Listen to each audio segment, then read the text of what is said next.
Archaeological site of Mycenae. Having supplanted the Minoans in the later stages of the Bronze Age, 1750 to 1050 BCE, the Mycenaeans became the dominant Greek culture, as well as the first advanced civilization on the mainland, before disappearing entirely from the world stage around the turn of the millennium.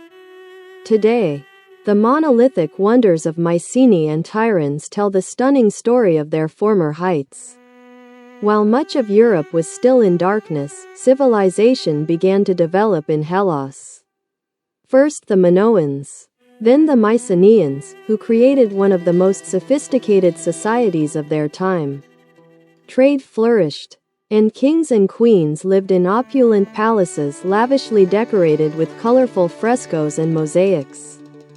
Their settlements protected by colossal walls so monumental that the Greeks later believed they were built by the Cyclopes. Their mortal remains were placed in vast underground tombs filled with the finest works of art and the most intricate metalwork for the afterlife. However, when the Mycenaeans perished in the catastrophic events of the Bronze Age collapse, their legacy passed into the realm of legend. To the people who eventually emerged from the obscurity of the region's dark ages, the Mycenaeans were larger than life. And their period of rule became known as the Age of Heroes, not only setting the stage for Homer's great epics, the Iliad and the Odyssey, but for Greek mythology as a whole. Whether these fantastical tales are credible is questionable at best. The tangible existence of Mycenaean monumental structures is a fact, now protected by UNESCO. These impressive remains offer a glimpse into this mythical period of human history. Mycenae, the Acropolis, was built on a hill 274 meters above sea level, about 19 kilometers from the Gulf of Argolis.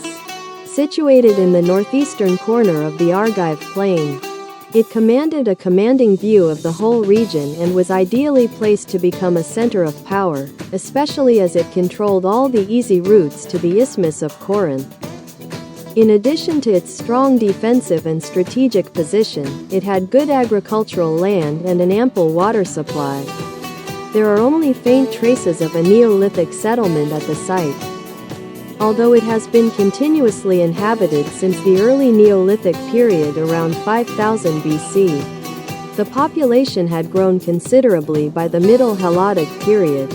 As elsewhere, Cretan influence prevailed from 1600 BC onwards, the first evidence of which comes from the shaft graves discovered in 1876 by Heinrich Schliemann.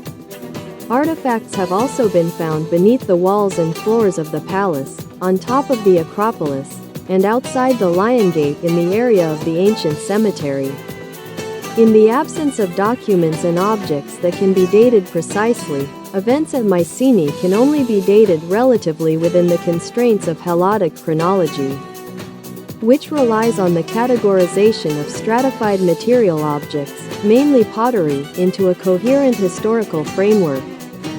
Mycenae emerged as a major power from about 1550 to 1450 BC and is thought to have become the main center of Aegean civilization during the 15th century.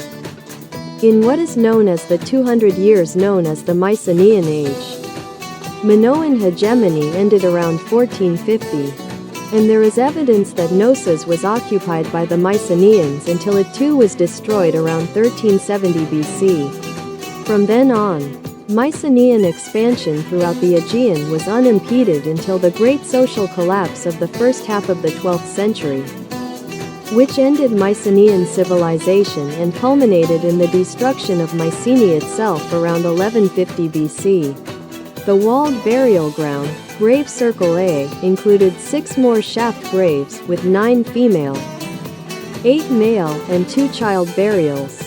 The grave goods were expensive. The presence of engraved and inlaid swords and daggers with spear and arrowheads leaves no doubt that warrior chieftains and their families were buried here.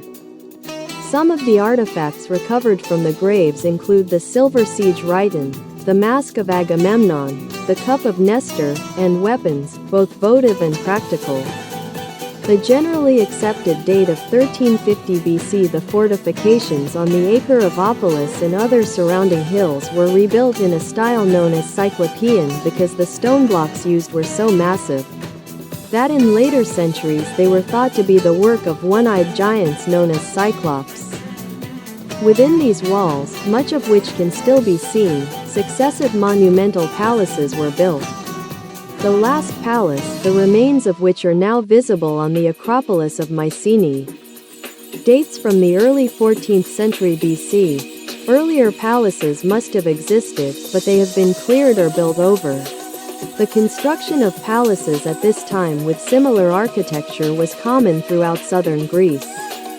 They all had a megaron, or throne room, with a raised central hearth under an opening in the roof, supported by 4 columns in a square around the hearth.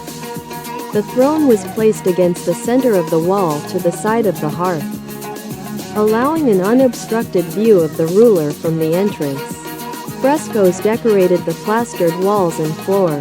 Examples of tholos, outside the citadel of Mycenae, tomb of Clytemnestra, treasury of Atreus. The room was entered from a courtyard with a columned portico. A large staircase led from the terrace below to a courtyard on the Acropolis. In a temple built inside the citadel, the scarab of Queen Taya of Egypt, who was married to the ruler of Egypt Amenhotep III, was placed in the Hall of Idols. Amenhotep III's relationship with Muqana is confirmed by an inscription in Qam al-Hettan. It was probably Amenhotep's herald who presented the scarab to an earlier generation, who then found the resources to rebuild the citadel as a Cyclopean and then moved the scarab here. Lion Gate. 2 lions or lionesses flank the central column, the meaning of which is much debated. Cyclopean masonry, rear side of the Lion Gate. The subsequent building sequence at Mycenae is roughly as follows. Around 1250 BC, the Cyclopean wall was extended on the western slope to include the grave circle. The main entrance through the enclosure wall was made imposing by Mycenae's most famous feature, the Lion Gate, through which ran a stepped ramp leading up to the palace. The Lion Gate was built in the form of a triangle of relief to support the weight of the stones. An unadorned postern gate was also built through the northern wall. Excavations of houses in the city outside the walls. The House of the Shields, the House of the Oil Merchant, the House of the Sphinxes and the West House. These may have been either dwellings or workshops. The largest stones, including the lintels and gateposts, weighed over 20 tons. Some may have been as much as 100 tons. Somewhat later, around 1200 BC, another and final expansion of the citadel was undertaken. The wall was again extended to the northeast, with a sally port as well as a secret passage through and under the wall, a step structure leading down some 99 steps to a cistern cut into the rock 15 meters below the surface. It was fed by a tunnel from a spring on higher ground further away.